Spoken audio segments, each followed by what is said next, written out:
Sidang terdakwa Ferdy Sambo dan Putri Chandrawati menghadirkan 11 saksi hari ini yang sebagian besar polisi, termasuk diantaranya 6 terdakwa perintangan penyidikan kasus Yosua. Apa yang hendak digali jaksa dan hakim dari relasi kuasa dan kuatnya pengaruh Sambo ini?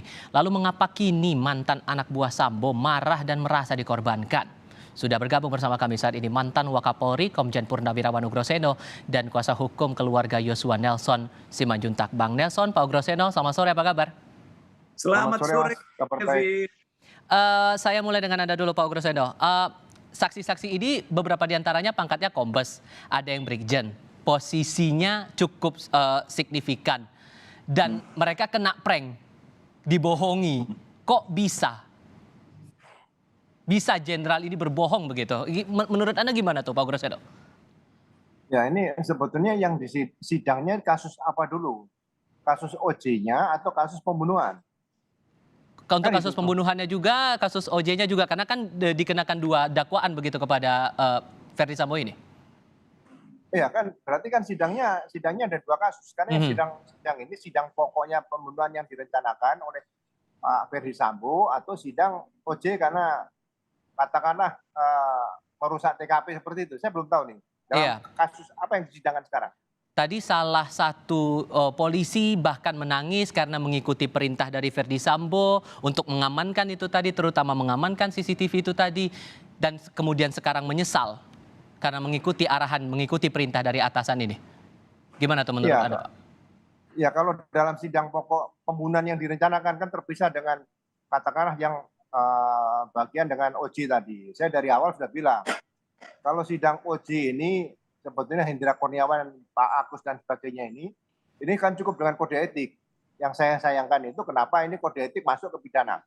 Tapi kalau dalam kasus pembunuhan yang direncanakan, yang dilakukan oleh Ferdy Sambo dan 6 orang tadi, itu mereka sebagai saksi apa? Bukan melihat, bukan mendengar, bukan mengalami.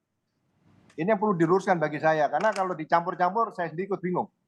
Jadi tidak sepatutnya mereka yang awalnya dimasukkan dalam kasus OOJ ini tidak perlu masuk ranah pidana menurut Anda, begitu?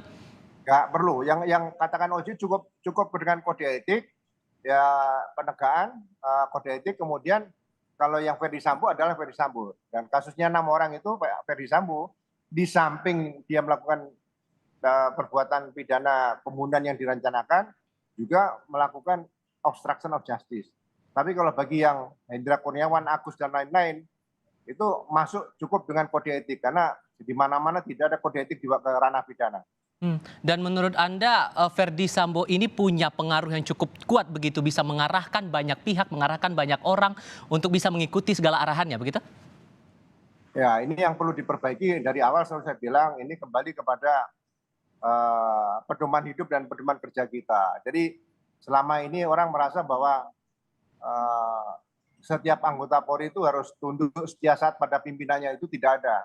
Kalau tunduk setia dan taat itu kepada negara, pimpinan negara, pada undang-undang dan aturan. Ini yang mungkin yang harus ditegakkan kembali sehingga ke depan nanti hal-hal seperti ini tidak terjadi kembali. Oke, saya mau ke Bang Nelson sekarang. Bang Nelson merespon dari apa-apa saja keterangan, pengakuan, bahkan merasa diprank, merasa dibohongi, dikorbankan. Anda melihatnya gimana nih? Baik, saya ngasih pendapat dari sisi lain dulu yang berbeda ya. Pertama, ini sudah masuk 7 bulan. Ada 3 hal yang perlu kami sampaikan ya. Karena kami mengikuti terus, aroma yang tidak sedap akan muncul belakangan. Ini pertama ya. Yang kedua, Deloitte dengan lagunya Terlambat Sudah Kau Datang Padaku. Yang ketiga, tentunya ini mulai berjalan di pengadilan teori-teori Lombroso dan sebagainya, teori-teori pidana. Kenapa? Selaku kuasa hukum kami mengikuti terus. 12 saksi korban tuntas. 2 hari saja. Ini sudah hampir puluhan ya, melibatkan ada beberapa kita sebut kelompok tadi. Tersangka, terdakwa, sama tadi Pak Jenderal mengatakan kode etik. Nah, jadi timbulnya masalah penyesalan, nangis, terlambat itu termasuk kode etik. Izinkan saya masuk di sana. Di kode etik pun kalau sampai kepada hukuman tidak dengan hormat, pencopotan dan sebagainya, ya akan berakhir pada waktunya karir itu secara tidak sempurna.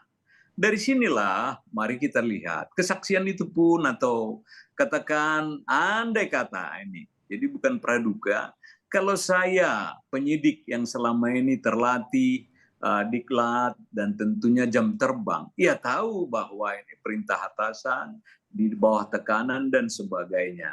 Oleh karena itu kita masukkan kategori dari awal, ini adalah pasal 340, 338, baru junto kebersamaan itu 5556 KUHP. Di sini baru kita lihat, baru sekarang muncul semua satu persatu.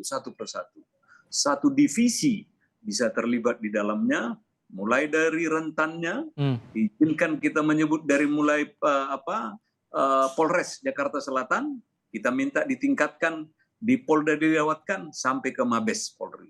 Oke, mereka kan sudah tahu bahwa mereka menjalankan perintah dan salah, baru sekarang mengakui mereka dibohongi dan dikorbankan. Kalau menurut Anda mereka lagi playing victim begitu di muka sidang?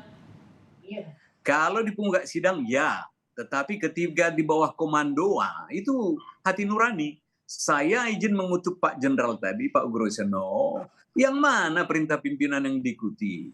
Saya lama di birokrat, saya lawan kalau itu bawa ke jurang, itu etika loh. Di situ etika. Ngapain kita korbankan kita hanya demi kepentingan daripada individual tadi? Kita bela negara, bela bangsa, bela masyarakat. Demikian. Oke, Pak Groseno, Anda melihatnya apakah para saksi ini yang awalnya mereka menjalankan perintah dan sekarang baru merasa dibohongi, baru merasa dikorbankan jadi playing victim juga di muka sidang? Ya, sama semua orang jadi bingung karena perkara ini dari awal sudah digabungkan. Antara yang pelanggaran kode etik murni dan pelanggaran pidana murninya. Jadi bagi 6 orang itu, mereka nanti akan berperan sebagai tersangka dan saksi. Saksi yang melihat, mendengar, dan mengalami. Kemudian ditambah dengan sekarang di kode etik tidak dibuka tuntas. Ya kan? Mereka digabung-gabungan antara Hendra Kurniawan, Agus, Cuk, dan sebagainya tadi. Ini saya yang di luar, ini sidang ini sebetulnya putus. Oke, mohon maaf, kita coba perbaiki komunikasi dengan Pak Groseno. Saya mau kembali ke Bang Nelson. Bang Nelson,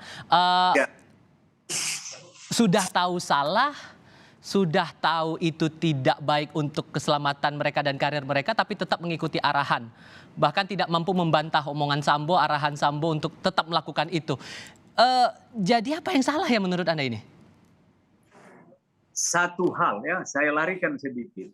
Hotel Kilo, bintang 1 ya, Hendra Kurniawan disebut Pak Groseno. Dia khusus naik pesawat loh ke rumah itu. Itu tadi kejadian terakhir dengan bibinya ini ya. Di sana main paksa, cara-caranya mengalahkan gerakan September puluhan tahun yang lalu. Diperiksa, segala macam kekerasan itu. Apa harus begitu lagi? Rumah ditutup segala macam. Nah, sekarang saya merenungi nasib saya. Itu salah satu ya. Apa yang mau direnungi? Masa nggak tahu menyewa pesawat tersendiri, uang nggak tahu kita uang negara, uang mana lagi nih konspirasi itu. Begitulah kawan-kawan yang di bawah Kombes itu. Kasihan kita sebenarnya, tidak tega. Tetapi apa yang kau lakukan itu, yang kau terimakan itu. Baik. Jadi ya, perbuatan itu masa dia nggak tahu ada yang sengaja merusak CCTV, sampai TV itu katanya dirusak oleh halilintar, petir. Mau kita BAP petir waktu itu kan. Nah, yang begini-begini kan nggak masuk akal. Di rumah yang komplit, katakan di rumah dinas, apapun ada ya, sampai di lingkungan itu, kenapa harus disembunyikan? Baik. Darah dicuci, pembantu yang membangkang, aduh. Ini udah cukup panjang. Nah, Pak Groseno, saya ke Anda lagi. Kalau kita lihat selama ini untuk aspek obstruction of justice itu kan mengarah pada perusakan penghilangan CCTV. Tapi bisakah diarahkan untuk hal yang lain? Misalnya keberangkatan ke Jambi, bertemu dengan keluarga, kemudian pengusutan untuk izin senjata, TKP, datang ke TKP, hal-hal lain semacam itu masih bisa tidak disinggung ke arah obstruction of justice? Ya, ini sudah menurut saya sudah kesalahan dari awal. Seharusnya yang dikaitkan obstruction of justice yang murni dilakukan oleh Brigjen Hendra Kurniawan, Agus, dan kawan-kawan tadi, itu disidangkan di kode etik terbuka. Jadi masyarakat melihat mana yang pelanggaran kode etik murni, mana yang pidana. Kalau dicampur seperti ini kita bingung. Karena menurut keterangan KUHAP saja penjelasan saksi itu apa? Saksi sebagai apa? Kalau saksi hanya dikaitkan dengan merusak CCTV, mungkin dirusak atau tidak, pergi tadi kemana ke naik pesawat, itu yang harusnya dipisahkan antara kode etik murni dan pidana murninya. Karena ini udah dicampur aduk, sampai sekarang kita juga bicaranya kadang-kadang nggak bisa digabung-gabung seperti Bang Nelson tadi katakan. Memang benar, Hendra Kurniawan pergi ke sana naik pesawat. Kalau di sidang kode etik dibuka kepada publik, naik pesawat pakai pesawat apa, biaya dari mana, silahkan publik tahu, nggak ada masalah. Karena ini kasus sudah milik publik. Jadi nggak perlu kode etiknya ditutupi menurut saya. Ini dari awal sudah menurut saya ya agak membingungkan lah seperti itu. Maka kemudian kalau Anda lihat peran Susanto dan Brigjen Beni Ali yang bisa kemudian mengusut kemudian izin dari penggunaan senjata lalu kedatangan mereka ke TKP ini masih bisa diusut lebih lanjut lagi ya sebetulnya, nggak sebatas untuk pengawasan dari CCTV itu sendiri? Ya, kode etik aja dibuka semuanya apa yang terjadi setelah peristiwa pidana itu terjadi. Jadi begitu peristiwa pidana pokok terjadi, apa yang terjadi itu yang di kode etik. Karena mereka tidak terlibat kasus pembunuhan yang direncanakan. Jangan dicampur-campur, batasnya harus jelas nih. Baik. Kalau masuk jembatan Shirathon Mustaqim itu jembatannya harus jelas, kiri atau kanan gitu aja. Baik, terima kasih banyak untuk sudut pandang Anda, Pak Ugro-Sedo dan juga Bang Nelson Simanjuntak sudah dibagikan bersama kami di Kompas TV. Sehat selalu untuk Anda berdua. Ya. Thank you. Terima kasih.